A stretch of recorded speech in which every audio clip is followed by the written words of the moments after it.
Hello, everyone. Welcome once more to our weekly gathering of examining the intersection of race and policing and the larger issue of the criminal justice system. And we have been very fortunate to have many high quality guests, and today is no exception. Before we introduce our guests, however, we would like to do a land acknowledgement, as we always do, to acknowledge the land on which we sit.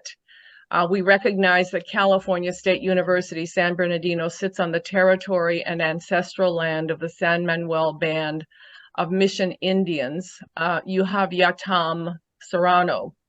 We recognize that every member of the California State University San Bernardino community has benefited and continues to benefit from the use and occupation of this land since the institution's founding in 1965. Consistent with our values of community and diversity, we have a responsibility to acknowledge and make visible the university's relationship to Native peoples. By offering this land acknowledgement, we affirm Indigenous sovereignty and will work to hold California State University San Bernardino more accountable to the needs of American Indian and Indigenous peoples. And with that, I'll turn the program over to my colleague, Matt Patino, who will introduce our guest. Yeah, we are very lucky today to be joined by Dr. Ronnie Dunn. He received his PhD in urban studies from Cleveland State University in 2004, and his research and teaching interests include racial and social justice, crime and the criminal justice system, policing, diversity, and issues affecting minority populations and the urban poor. He has served as the interim chief of diversity officer from 2018 to 2021, and was responsible for developing and advancing policies that practice and enhance diversity, equity, and inclusion throughout the university and the broader community. Currently, he is the executive director of the Diversity Institute, which conducts research, training, and policy development, as well as the advocacy on diversity, equity, and inclusion issues and racial and social justice. Welcome, Dr. Dunn. Thank you. Thank you. Good afternoon, and thank you, Dr. Patino, for that warm introduction. And it's truly a pleasure to be with you this afternoon. I'd like to thank Dr. Murray and his colleagues there at Cal State for making it possible for me to engage in this critically important conversation on race and policing with you. I'd like to begin this dialogue by providing a brief overview of the relationship between the police apparatus in America and African Americans, and by extension, people of color, to help us better understand these contemporary encounters of deadly use of force by police against people of color, and touch on the Department of Justice efforts to address this problem. After which, I'd like to share with you a study that I've conducted on racial profiling involving the Cleveland Police Department and 3 surrounding suburban jurisdictions. And time permitting, I'll then briefly touch on some of the policy implications of my work in this area, and then open the floor up for Q&A and further dialogue. So with that, let's begin. So in order to understand these contemporary issues and these encounters of deadly use of force against Blacks and people of color by police, we have to look at this relationship in the social historical context. The antagonistic adversarial relationship that exists between Blacks and, once again, people of color with the policing apparatus in this country are rooted in the history of slavery, and particularly the relationship with the slave patrols, or the paddy rollers as they were referred to, which were responsible in forcing the slave codes and controlling the movements and of Blacks and the social interaction between the races during the antebellum period. These slave patrols were established in the slave-holding colonies and counties in the mid-1700s, and they are the precursor to the modern day police force in America. The slave patrols were the first uniquely American form of policing in this country. We adopted our motto of policing from the British, from England, with the constable watchman motto of policing. But once again, the slave patrols were the first purely American form of policing in this country. According to sociologist Eric Luna, police embody the initial contact between African American and people of color and the criminal justice system. The negative interactions and encounters of Blacks with police become race-making situations, defining what it means to be Black in America, in essence, second-class citizens. Traffic stops, they're the most frequent contact that the average citizen has with police and by extension, the criminal justice system.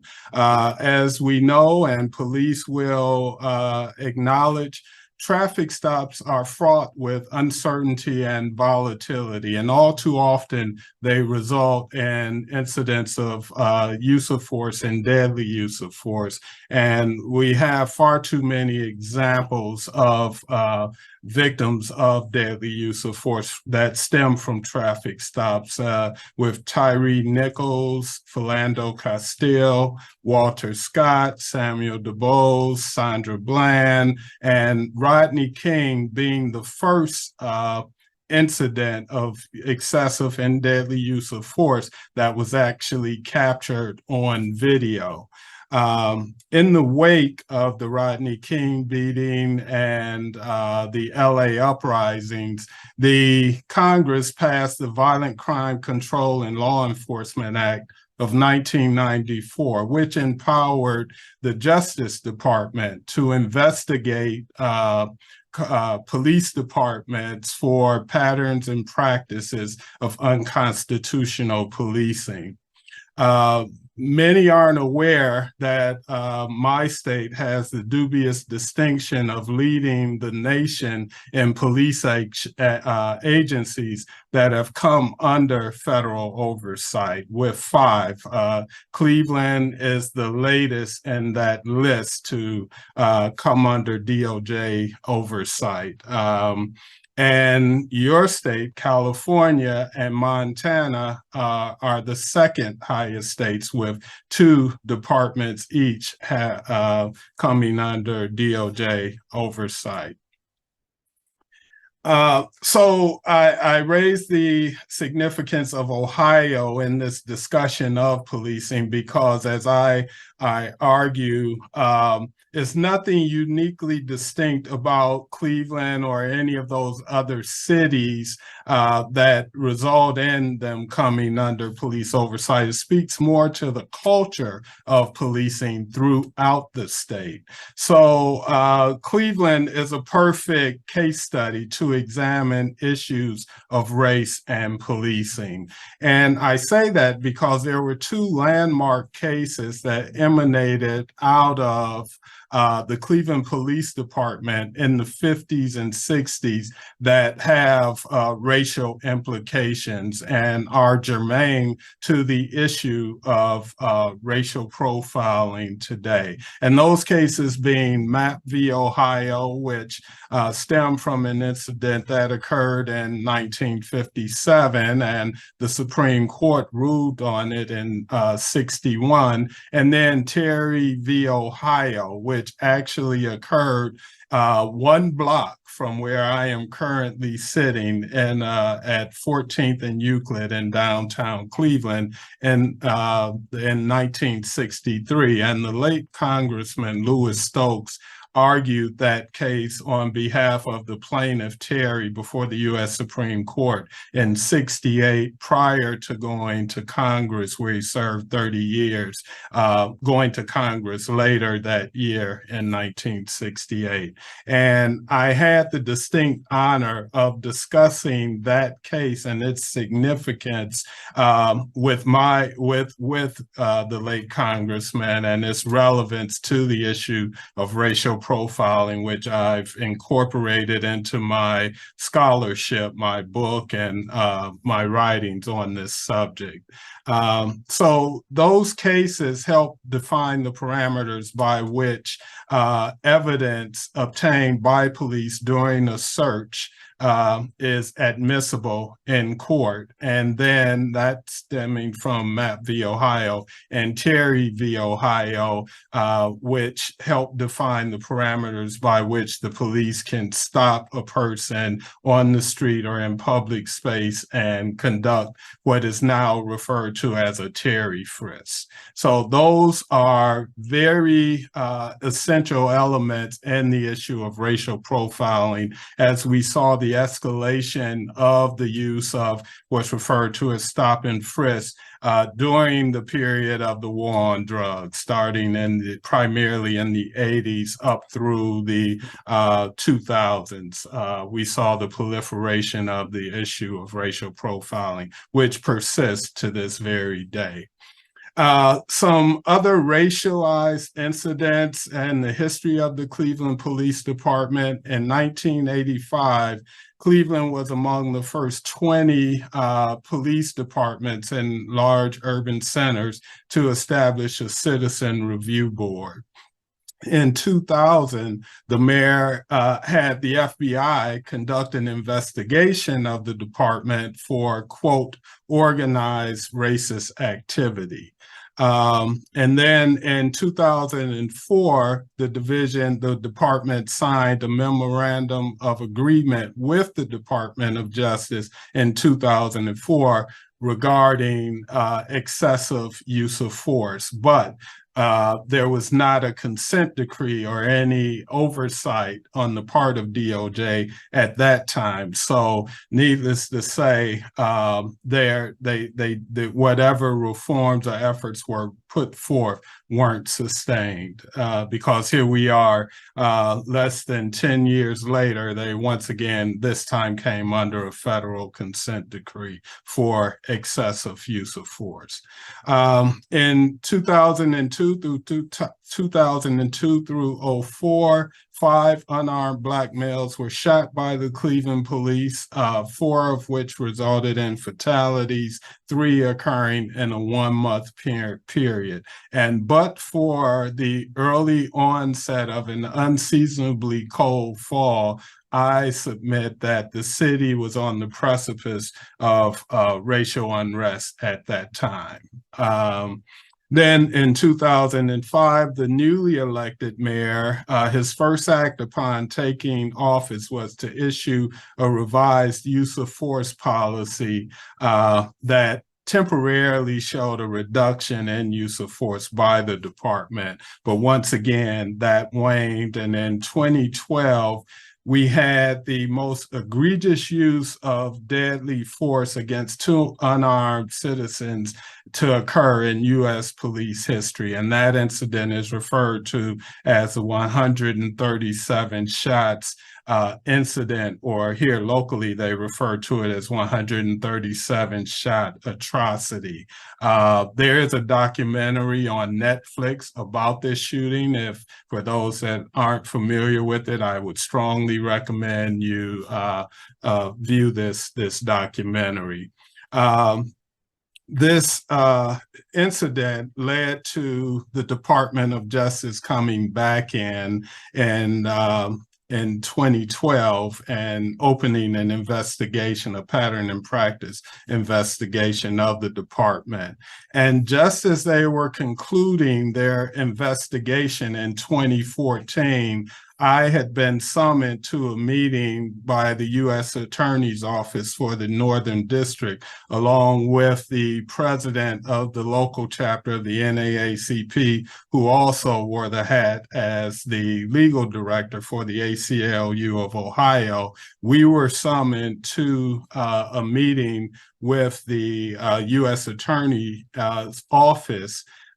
They were prepared to make the findings investigation report public when the Tamir Rice shooting occurred. That's the incident where Cleveland police officers shot and killed 12-year-old Tamir, who was playing with a toy gun in a city park, and seconds upon pulling up on him, upon him, firing and killing him. So they actually had to delay releasing the report to incorporate that into the findings report as well. And as that ultimately led to the signing of the current consent decree, which the department is still under. We're now in our 8th year, and I have been appointed to the police monitoring team overseeing the implementation and compliance of that consent decree. Looking at the issue of racial profiling, the DOJ investigations findings report surprisingly was virtually silent on the issue of race. And I say that because at the time, Cleveland was a majority Black city. And we knew that many of the incidents that preceded this, the Tamir Rice case and the 137 shots, they all primarily involve Black citizens. So many, including myself, questioned this, and the DOJ later acknowledged the salience of race as an underlying variable in many, if not most, of these cases. So just to give a brief definition of racial profiling for the audience, it's the use of race as a key and determining factor as to whether to make a traffic or investigatory stop of a motorist or a person. Police don't particularly care for the use of that term. They prefer biased or bias-based policing.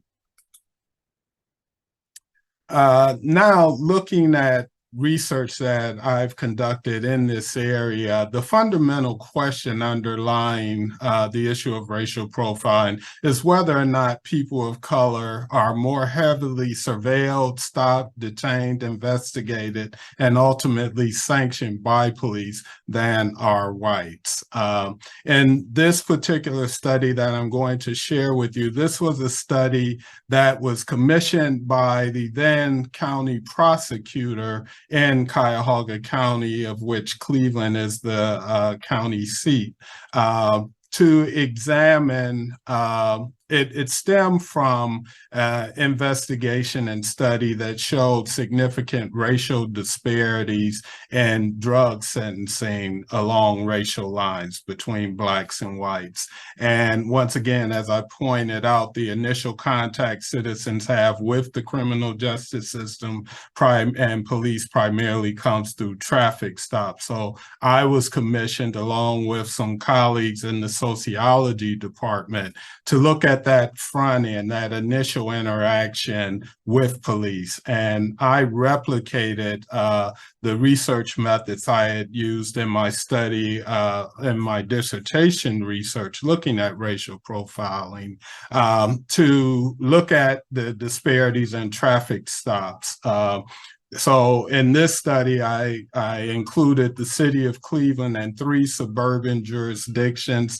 Now, those cities they weren't the first that were selected. I was trying to find comparable demographic population, cities with comparable demographics, but these were the closest that I could get, both either along racial demographics or as well as socioeconomic status, SES.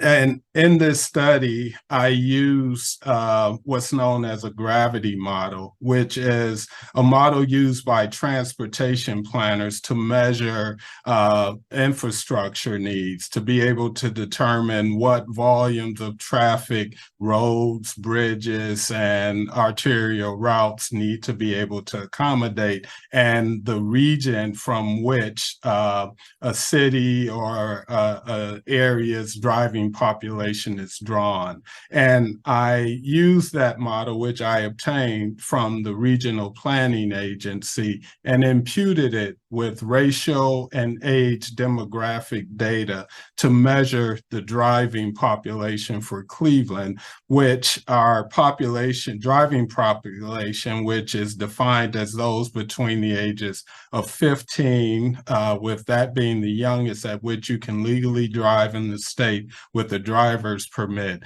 and 85 being the upper age threshold at which the research shows a significant decline of people at that age and above on the roads driving. Now, I'm sure we all know people in their 80s and even in their 90s that are still driving, but those numbers are less, there are fewer of them. And from there, and Cleveland's driving population is drawn from a 13-county region, and the majority of Blacks and people of color are in Cuyahoga County and Cleveland in particular. So those other 12 outlying counties have less than 1 or 2% people of color in them. So the bulk of Cleveland's driving population is within Cuyahoga County, particularly in the city of Cleveland. And then I obtained traffic ticketing data from each of the jurisdictions and analyzed it by race, computing proportional shares and likelihood ratios of members of each demographic group being stopped and ticketed by police. So here you see the data from the gravity model, and these are trips to and from point A and point B within each jurisdiction. The city of Cleveland's driving population was 3.2 million within a 24-hour period. So that's saying how many motorists are on our city streets in a 24-hour period. 54.6% of that driving population is white, 38.4% were Black, and 6.9% were other minorities. Now, Cleveland, we're in the Midwest, and we aren't as racially diverse as California are. So here I've heard a comedian from the West Coast say in Cleveland, you have primarily Black and white. Now, we do have smaller populations of Latino, Latinx, Hispanic residents, and a small but growing population of Asians. But overwhelmingly, the majority or plurality are Blacks and whites. Brook Park, this is a racially homogeneous, predominantly white suburb and surrounding the city of Cleveland, outside of Cleveland. And they're most comparable to the city of Cleveland from a socioeconomic perspective among the 4 cities that were willing to participate in this study. So issues in comparison to Cleveland along SES lines. And that driving population was just under 200,000, of which 78.8% were white, 16.2% Black, and 5% other minorities. Shaker Heights, on the other hand, is closer. It's a more affluent suburban community just east of the city of Cleveland. And Shaker Heights is more comparable or closer to Cleveland from a racial demographic perspective. They have a larger racially diverse population. There, the driving population was 221,502, 58% being white, 35% being Black, and 6.6% other minorities.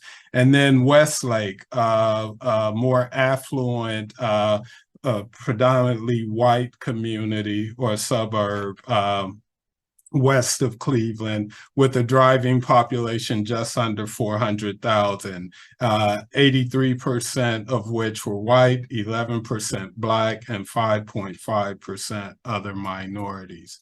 Now, I'm only going to include the data, the findings for the two cities where there were significant racial disparities found, and those being the city of Cleveland and Shaker Heights. So here, this is for the year 2012. There were 83,133 traffic tickets administered during that time period in that year. Blacks, once again, were 38.4% of the driving population, yet they received 59% of the traffic tickets. This is 1.53 or 53% above their expected proportional share, or parity, or what we would expect to find given their composition of the driving population. They were 2.5 times as likely to be ticketed by police as were whites. Whites, on the other hand, were 54.6% of the driving population, yet they only received 33% of the traffic tickets. This only represented 60% of their proportional or expected share of the tickets, everything else being equal. Other minorities represented 6.9% of the driving population, receiving 7.5% of the tickets. This was 8 percentage points above their proportional or expected share, and they were 1.8 times as likely to be ticketed by police as were whites. Now, looking at the city of Shaker Heights, there were 12,089 tickets administered in that year. Blacks were 35% of the driving population, yet they received 62% of the traffic tickets. This is 1.76 or 76% above their expected or proportional share. They were 2.86 times, almost 3 times as likely to be ticketed by police as were whites. Whites, on the other hand, were 58% of the driving population, yet received 36% of the tickets. This is only 62% of their proportional share. And using Blacks as a reference group, they were 35% as likely to be ticketed by police as were Blacks. Other minorities, 7% of the driving population, receiving 2% of the tickets. This is 35% of their proportional share. In comparison to whites, they were 58% as likely to be ticketed. In comparison to Blacks, 20% as likely. So, looking at the ticketing data, we found that speeding was the most frequent violation in all 4 municipalities. In Cleveland, speeding accounted for 19.5% of the traffic tickets, and Shaker, 27%. Whites were the majority of the speeders in all 4 jurisdictions. In Cleveland, they were 47%, and Shaker, 55%. Seatbelt violations and driving under suspension were the second and third most cited traffic offenses, both of which are non-moving violations and more difficult to detect. And I'll speak further to that a little later. Blacks were the majority of recipients of both of these type of traffic offenses. In Cleveland, they were 61% of seatbelt violations. They received 79% of the traffic tickets for driving under suspension. And in Shaker, seatbelts were Blacks received 83% of the tickets for seatbelt violations, and 92% of the tickets for driving under suspension. Now, I really want you to think about that last statistic in particular, because one thing, as I stated earlier, or to make the point, it's more difficult. Think about at what point in a traffic stop can the police determine that, one, you either aren't wearing your seatbelt or your driver's license are suspended. And how is that determined? Well, the most obvious way to determine one's driver's license is suspended is to run a check of their license plate, either call dispatch and ask the dispatcher to run a check, or through their onboard computer, run your plates and see what comes back. So the question then becomes, how can blacks in Shaker were 35% of the driving population and accounted almost for 100% of one particular type of offense. So I'll let you think about that for a moment. And looking at the seatbelt violations in Cleveland, blacks were 2.7 times as likely to be ticketed as were whites. In Shaker, they were almost 10 times as likely to be ticketed for seatbelt violations as were whites. For driving under suspension in Cleveland, blacks were 7.6% as likely to be cited for driving under suspension as whites. And in Shaker, they were 26% as likely to be ticketed for driving under suspension as were whites. Now, it is statistically improbable that these disparities are the result of random probability.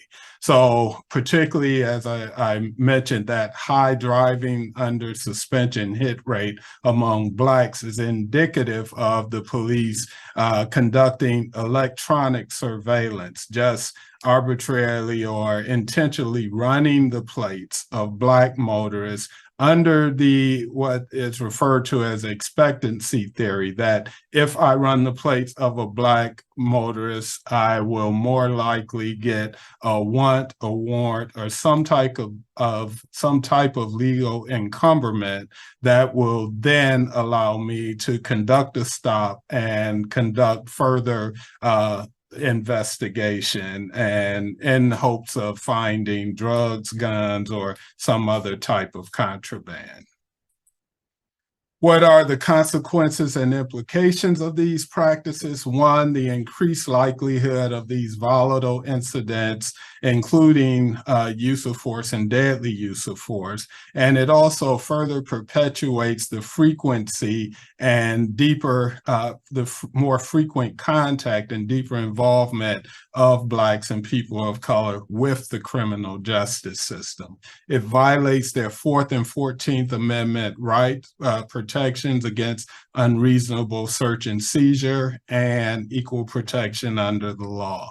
It perpetuates this adversarial police community relations that already exist. And then there's the financial burden, and there are many hidden costs to this. Aside from the cost of the ticket itself, there is, if you take time off from work and go to court to fight the ticket, if you either are found guilty or plead no contest, then you have to pay the court costs. There's time lost from work, and there's an increased insurance cost. As in Ohio, for every moving violation that a person has, you get between 2 and 4 points on your driver's license. If you get 12 points in a 2-year period, your license are suspended.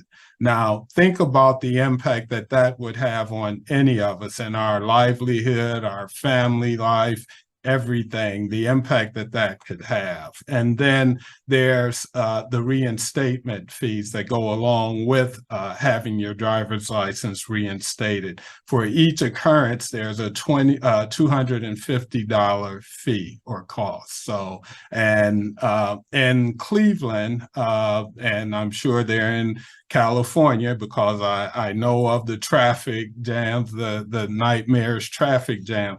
Driving is a necessity.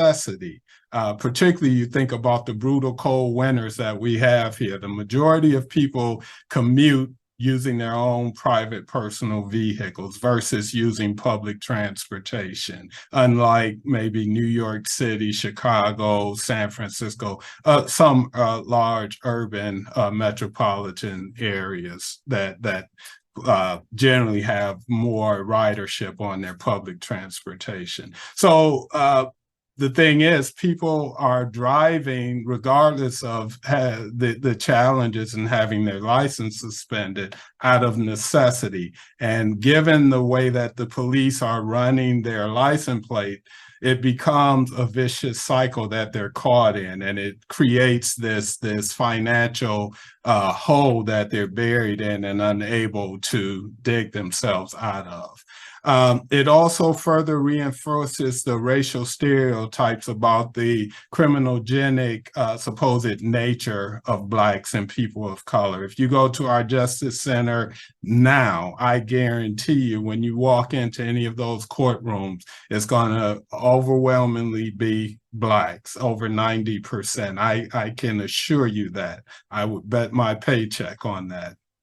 And then it also, which further perpetuates the racial segregation in the city and the region. Again, Cleveland, if I hadn't stated, is always among the most racially segregated cities and metropolitan area regions in the country. We're always at the top of that list with Chicago, Detroit. We're always right there, usually in that top 5.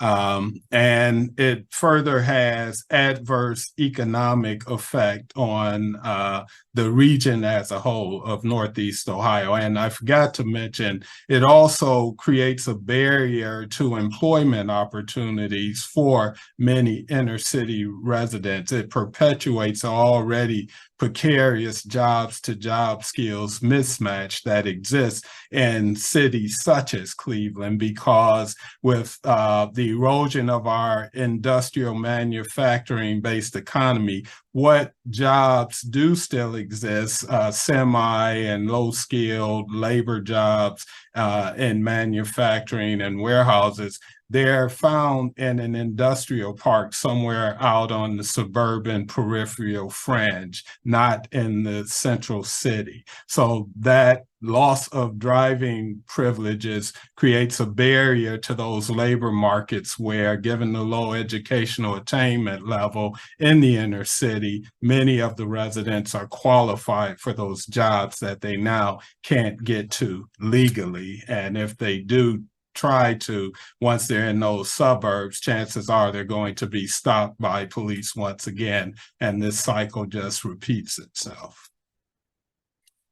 And lastly, just briefly looking at some of the public policy implications of some of the work that I've done over the past 20 years. My dissertation research on racial profiling led to the use of traffic cameras in the city of Cleveland and ultimately in jurisdictions across the state, and not for the reasons that many would argue. Politically, we hear that the cameras are a revenue generating mechanism. No, it was to provide an objective record as to who's really breaking the traffic laws. That camera doesn't care what your race, ethnicity, or social class is. If it's properly calibrated and you run that light or you're speeding, it's going to take that, snap that picture. And that also could potentially reduce some of these deadly encounters that we have between the police and people of color if we did use, if traffic cameras were utilized versus police officers being required or dependent upon officers to make traffic stops and enforce the traffic laws.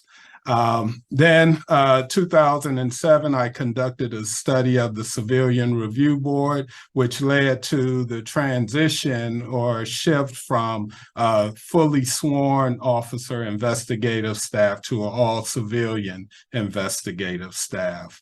In 2009, the study that I just cited was actually, as I mentioned, in relation to significant racial drug disparities that were found down. And it led to the repeal of a 23-year-old drug paraphernalia policy, or what was referred to locally as crack pipe cases, by the county prosecutor who commissioned the study. At the time, Cleveland was the only city in the state of Ohio to prosecute possession of a crack pipe with a minuscule amount of drug residue in it as a felony. And if a person were found with that in the city of Cleveland, they were sentenced to anywhere between 6 months to a year in prison, in our state prisons. And during the 90s, for most of the 90s into the early 2000s, until this law was repealed, Cleveland led the state of incarceration of our citizens. We averaged between 1,200 and 1,500 of these cases annually. When that law was repealed, and at the time, we accounted for 20% of the state's prison population came out of and returned to Cuyahoga County annually. After this one law was changed, that statistic dropped precipitously to, in 2015, I went to Columbus to be on a panel with the director of our Department of Corrections, and I had cited a higher number as the statistical drop, and he corrected me and told me, no, I had cited it at about 17% at that time. He said, no, it's 13%. So we dropped 7 percentage points in a matter of about a 4-year period once this law was repealed. And in the signing, in the ceremony where the mayor was signing this repeal of that law, our safety director at the time said, we've been following a failed drug policy for 23 years. Now, if you do the math, we averaged between 1,200 and 1,500 of those cases annually. That means between 27,000 and 32,000 people were saddled with a felony drug conviction, when if I have a crack pipe, I'm not a major drug kingpin. If I'm a drug addict, I have an addiction. So they were addressing a public health, mental health issue with a criminal justice approach. In 2012, as I mentioned earlier, I helped actually co-author the first letters going to the DOJ, asking them to come in and investigate the department in the wake of the 137 shots incident, along with the president of the NAACP, who also was the legal director for the ACLU of Ohio. And then in 2015, in the wake of the Tremere Rice shooting and John Crawford III, I think you might remember the young man that was shot and killed in a Walmart near Dayton, where he was purchasing a BB gun, a rifle, and he was walking around the store on his cell phone. The gun wasn't in the box, and someone called the police, the store security, and they responded and shot and killed him. Well, in the wake of that, and the knowledge that I have that Ohio leads the nation in police departments that have come under DOJ guidance, I called upon 2 of our local state senators. We actually met in my office, and you might be familiar with former Ohio State Senator Nina Turner. Nina and I are very good friends. I met with Nina and another state representative, Sandra Williams, and told them to call upon Governor Kasich to establish a statewide task force on policing, because, as I stated earlier, it's nothing unique or specific to Cleveland, Cincinnati, or any of those other cities. It's the culture of policing in Ohio that is at issue. So at the time, Kasich was running for president, so we met in my office on a Tuesday.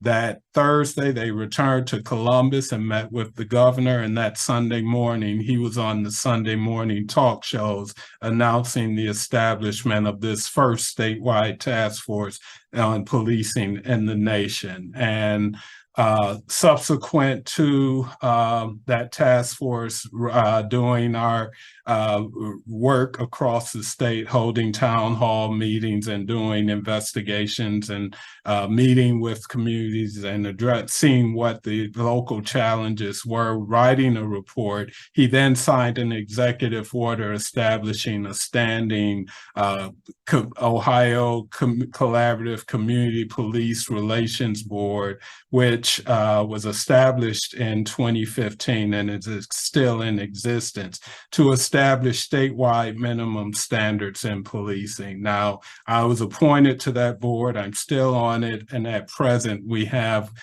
14 minimal standards that police agencies across the state can go through a certification process to be in compliance with these standards. And as I pointed out, in 2021, I was asked to serve on the Cleveland Police Monitoring Team. Now, initially, I was on a team that was one of the finalists when back in 2015, but for various political maneuvering, our team conveniently was not selected. But lo and behold, some 5-6 years later, they returned and asked me to serve, which I currently do. So with that, thank you. I will conclude and like to open the floor up for Q&A and just have a general dialogue.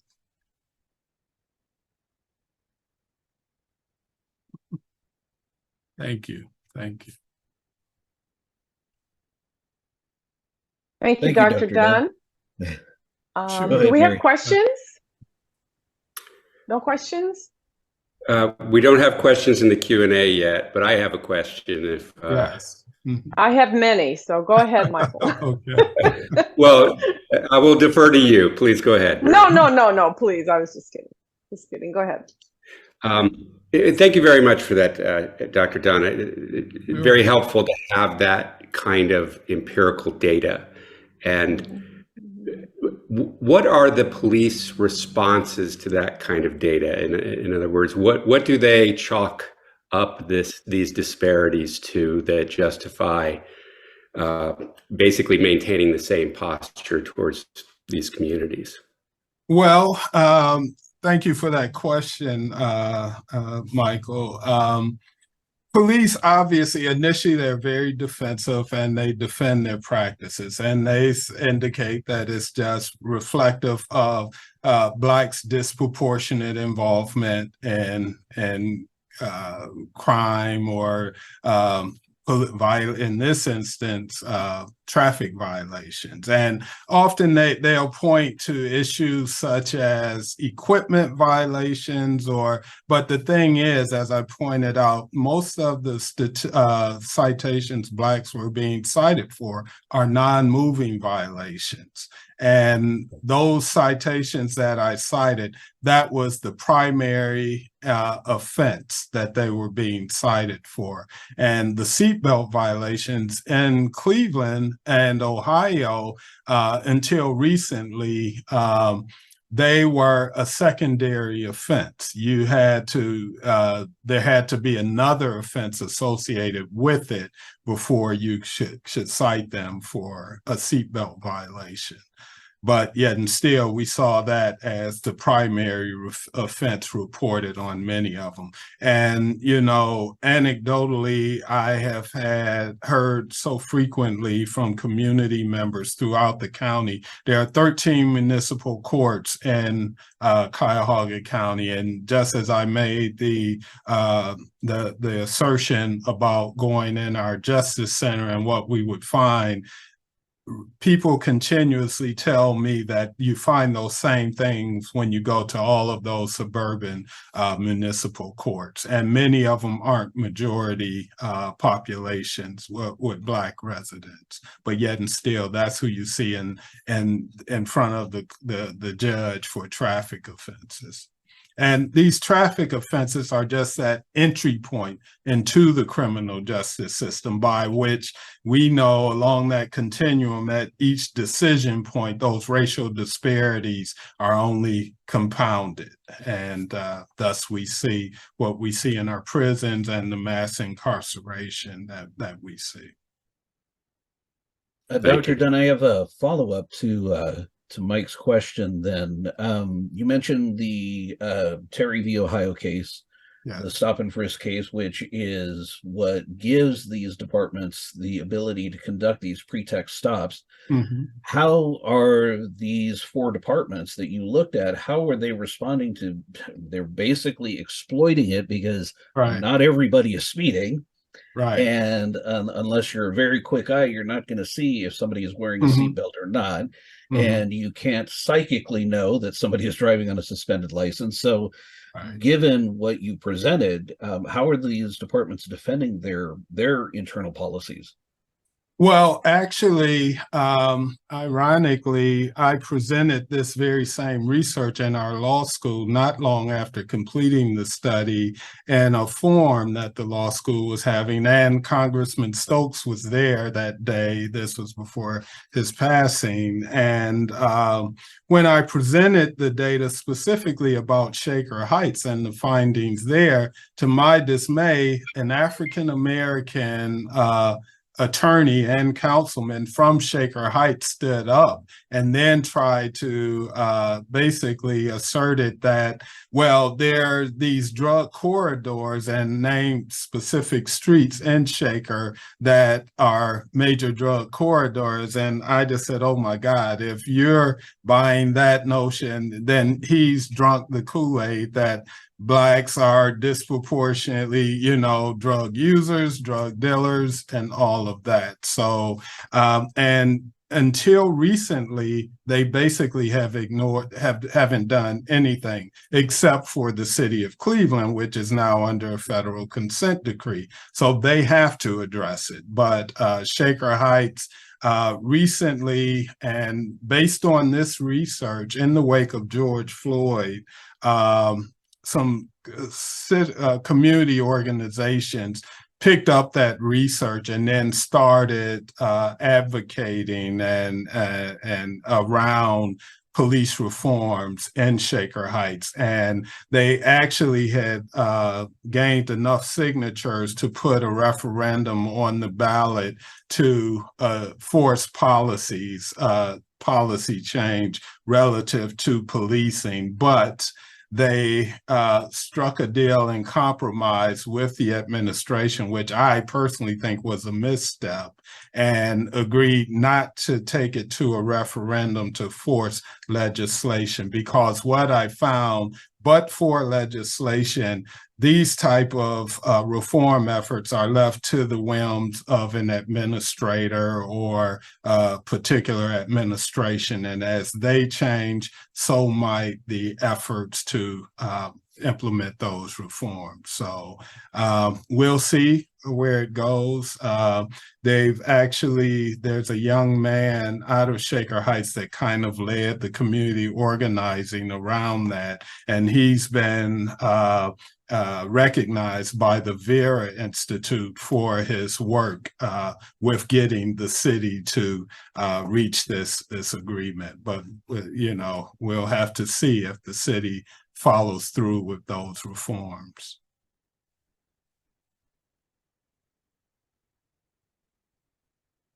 Any others? Yes, these are from our Q&A. The first question, what is happening with departments who are predominantly Black?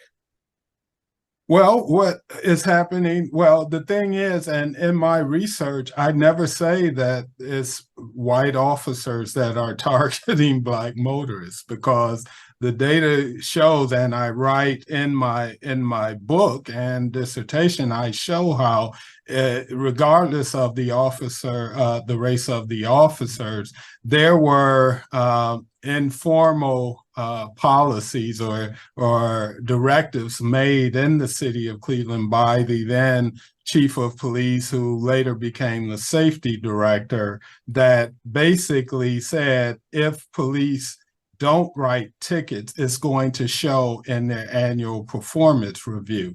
Well, if you give me that type of ultimatum, I'm going to write tickets regardless, and I don't determine my deployment where I'm deployed.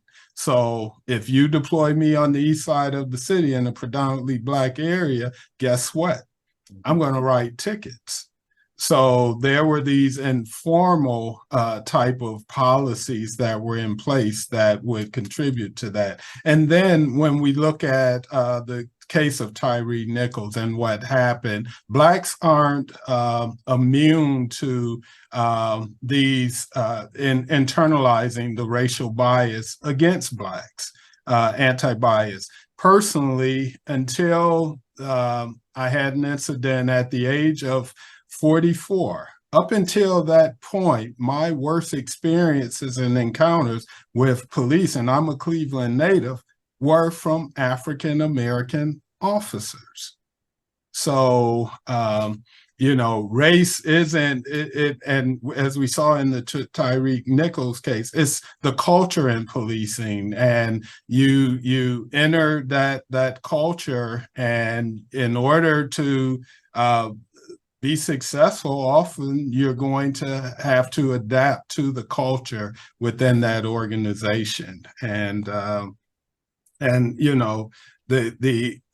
often police departments, particularly during the war on drugs, they were focused on numbers and making arrests. And we see the transition now, the shift, now that the major drug epidemic in the country is no longer cocaine or crack, it's now opioid and heroin, and it's affecting the white population more so than the Black. But we see this shift to a more now approaching it with a public health approach, the drug problem, and more compassionate. But I would argue that the policing in inner cities has not shifted accordingly. We still see the same type of policing occurring in Black and brown communities across this country.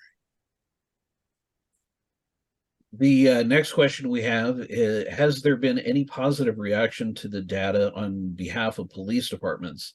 The assumption is the majority have rejected it or would argue the data either way. Well, there have been some, once if they are identified for egregious practices, they become a more receptive and amenable to accepting the data and doing something to remedy those issues.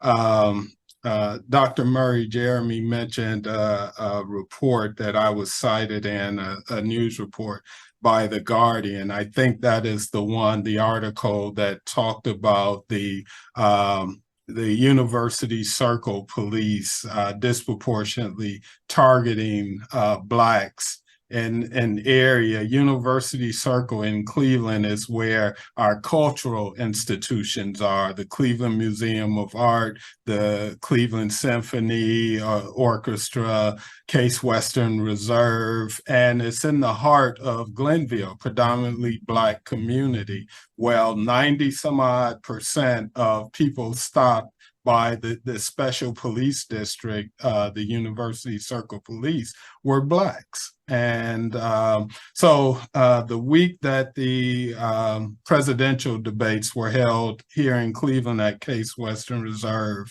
on their campus, I don't know, it was ProPublica, I'm sorry, not The Guardian, but ProPublica ran this article citing these racial disparities. And immediately I got a call from the president of University Circle to come in and do training with his police department. And, once they get caught with their hands in the cookie jar, they get much more receptive to addressing. Our next question, this has to do with non-ticketed stops. Do you have any statistics where the traffic stop did not result in a ticket, The assumption here is that this data would compound the data even further if there are warning or harassment stops, or does it just end because there is no paper trail? Right, and that is that area within this realm, this research, where we still don't have any insight because the lack of documentation. So we don't know who's being, in essence, diverted from the criminal justice system with the receipt of a warning versus being formally processed in with the administering of a ticket, a citation. You know, we would assume that whites are probably more the recipients of a warning, a slap on the wrist versus being formally processed than blacks and people of color. So some jurisdictions do cite even warnings. They record warnings as well. In the wake of George Floyd, Cleveland Heights, which is another inner ring suburb of Cleveland, they engaged me and a team. I've been doing some DEI work around with police agencies to come in and do a training with their department, as well as look at some of their policies and practices. And I replicated the study that I just shared in their department, and they did record warnings as well. So we were able to see who was the recipient of police warnings. And based on that data, there was no significant racial disparities there. But Cleveland Heights and Shaker Heights, which I cited in in the study I shared, those two cities are actually held up. They were held up as national models of cities that didn't tip racially during the 60s and 70s. They were very intentional about not allowing realtors to come in and blockbust and things of that nature to flip communities racially. And they're viewed as being very progressive and liberal communities. But yet and still we find these type of disparities, particularly in Shaker Heights. We did find them in Cleveland Heights, but they weren't as significant or as bad as they are in Shaker Heights. So finally, I'm sorry, go ahead, Mike. I have one more question. One of the reforms often promoted, particularly during Justice Department consent decrees, is that police departments receive implicit bias training, basically chalking up a lot of these disparities to unconscious bias. But particularly over the last several years, there have been several scandals involving racist police texting and police officers joining groups like the Oath Keepers or the Proud Boys or other racist groups. So there does seem to be a problem of overt racism within these departments. But are you aware of any programs specifically designed to address the problem of explicit racism in law enforcement? Explicit. Wow, that's a good question, Michael. Right offhand, my answer would have to be no. Top of mind. Other than I know in the wake of the January 6th,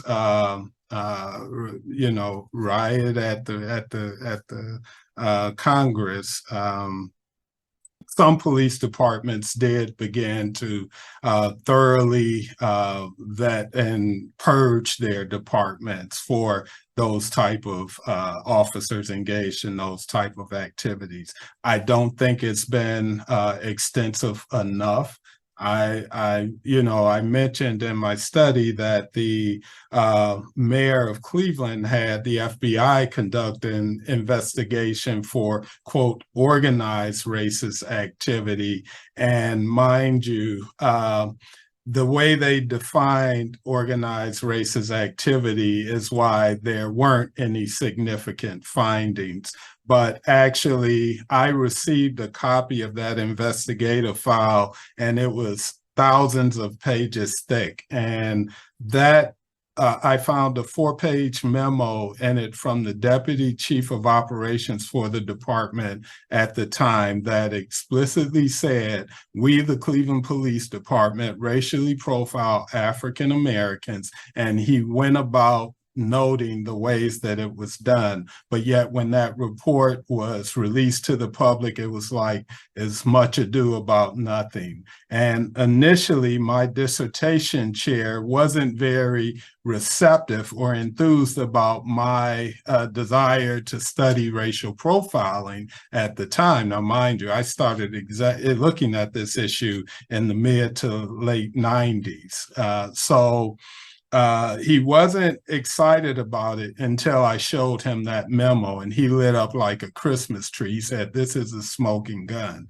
But he said, whatever you do, you have to use quantitative methods, because as we know, it's too easy to dismiss the complaints of aggrieved African Americans and people of color as just disgruntled minorities, you know. So yeah, so yeah. Thank you. Yes, Mary. I think I'll just obviously ask the last question, because we can't keep you too much longer, Professor Dunn.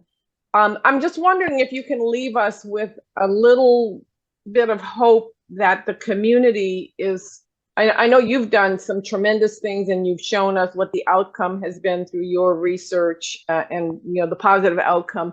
I'm just wondering what the community is doing about this. I mean, to me, from where we sit, it looks pretty egregious that they can't feel safe when they leave their homes because of this racial profiling. And you know the fallout from racial profiling, filling the prisons, etc. I'm just wondering, besides the NAACP, is there any organized efforts to address these problems head on with the police department? Yes, actually, here in the city of Cleveland, in our last mayoral election was at 2022. The city passed a referendum, was put on the ballot to change the city charter and establish a community police commission that has ultimate authority over police discipline, even beyond the mayor and the chief. And that is now, and this community police commission was initially one of the requirements established in the consent decree. Well, they dissolved the initial commission and put in place this more powerful community police commission. And I really was surprised that this was able to pass. And now, if implemented as the way that it's designed on paper, Cleveland will actually have the most powerful police oversight body in the country at this time. It stands as that. So, and then in the wake of George Floyd, we saw a level of activism at the community level that we had never witnessed in this country. I mean, I think we all were taken aback when the day after we looked at our TV screens and we saw these mass marches of humanity of all hues, even in small rural towns where there were no people of color, you know, calling out and demanding racial justice. Now, we know that we're in the midst of this backlash, which this country historically, any racial progress is always met with a counter and equally countering backlash. So we're in that moment at this time, but I am optimistic, and I always tell my students, they give me hope for the future.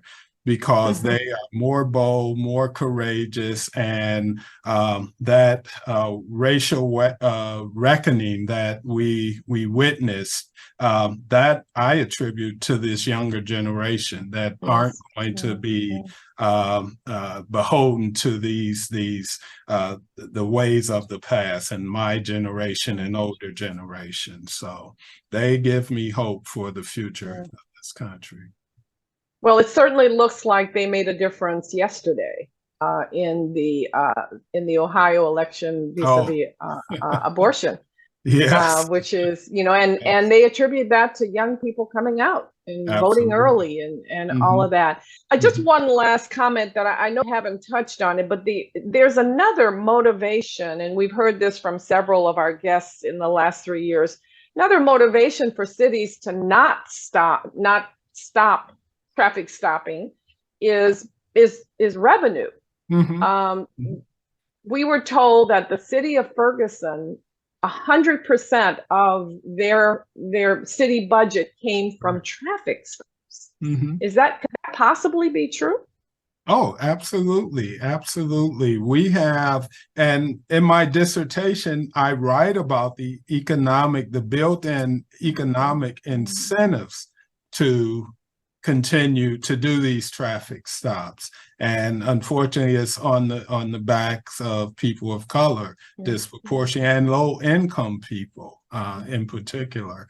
So yeah, there's clearly an economic incentive. Even the crack pipe case that I cited and the law that was repealed. Well, we're talking about dismantling the prison industrial complex, and people have vested interests in these outcomes, and people's jobs and careers are built off of these practices. And even some members that helped advocate for the repeal of this particular law, once it was decided it's going to be changed, now they were part of the system. They said, whoa, wait a minute, let's slow down here, because now it's impacting me and I have to think about my own interests in this. So yeah, I clearly understand. And the traffic cameras, I mentioned that was the mistake that our former mayor, when she introduced the use of the traffic cameras, rather than introducing them as I had proposed, and it was interesting watching how my dissertation research became public policy and politicized as well. She introduced it as a revenue generating mechanism, which automatically undermined it and made it controversial out the gate, rather than citing it as an equity effort and public safety, highlighting those two aspects of it, the equity and administering criminal justice or administering of tickets in this instance, as well as the public safety aspects. She cited the revenue generating aspects of it. Obviously, I had met with the safety director once the city got wind of my study through some media reports. They requested a copy, and I then went and met with the safety director, and he said, we're going to take a look at your recommendations. Well, I actually made 3 recommendations: the use of traffic cameras, the passage of legislation prohibiting racial profiling and requiring the collection of racial and social demographic data on all police stops, and to have video cameras in all police cruisers. To this day, the city does not have video cameras in all police cruisers. Now they have body-worn cameras, so the requirement or interest in video cruiser cams isn't as significant as it were at the time. We're talking the early 2000s. They looked at other cities that utilized traffic cameras and saw that revenue stream that they generated. Now, mind you, the 9 years those cameras were in place in Cleveland, they generated between $6 and $9 million annually for the city that went into the general fund. Now, And in 2007, we had a recession, and I argue the city didn't have to lay off employees, civil servants and employees, because of those funds generated by those cameras. If that mayor, Jane Campbell, she was the first female mayor of the city, if she had introduced it as I had proposed in my research to address the racial justice or equity aspect of it, I argue she would have still potentially been mayor some years later, because her successor, Frank Jackson, he was the longest serving mayor in the city's history, 16 years. This is a city that was majority Black, majority people of color at the time. Any astute politician, even if I opposed this legislation, I'm not going to come out publicly and oppose it. And all she had to do was introduce it as a means to address equity issues. And then 3 to 4 months down the line say, oh, look, by the way, we have this unexpected revenue stream. She would feather in her cap. She probably would still be mayor if she so desired, but needless to say, that wasn't the case. So there's purely an economic incentive. And I actually show in my research how the city forewent generating revenue by the under-ticketing of white motorists. So had they ticketed white motorists at the rate at which the data indicated they should have been, because I didn't share, there was another aspect to my study. I actually bought a radar gun and went out on major thoroughfares. That, yes, this was for I don't know any other sociologists who do things.